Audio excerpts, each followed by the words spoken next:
La formazione del coach Luca Secchi ha battuto nell'ottava giornata del campionato il Volley Virtus Orsogna Chieti 3-1 con questi parziali 20-25, 25-8, 25-14 e 25-20.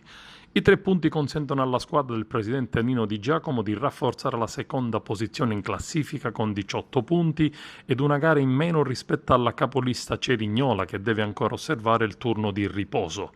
La SEAP dal Licardillo a Ragona al Palasport Pippo Nicosia di Agrigento ha sofferto soltanto nel primo set per poi ritrovare un ottimo ed efficiente gioco di squadra che non ha lasciato scampo alle avversarie.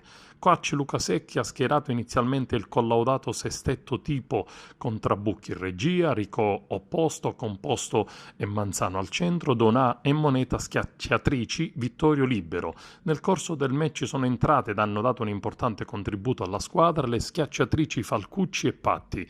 Dopo un primo set sbandato in cui le ragazze sembrano confuse e disorientate, la musica cambia dal secondo in poi con Donà e compagne che ritornano in campo con grande determinazione, dominando poi l'intera partita. Il finale non ha storie e si conclude con la schiacciata di Capitan Donà con le atlete agrigentine che ancora una volta dominano il campo nettamente superiore all'avversario in ogni fondamentale. Vittoria meritata per la squadra del patron Sergio Vella, presente sempre a Palaco Nicosia, prontissimo al derby siciliano sul campo del Santa Teresa di Riva in calendario sabato prossimo.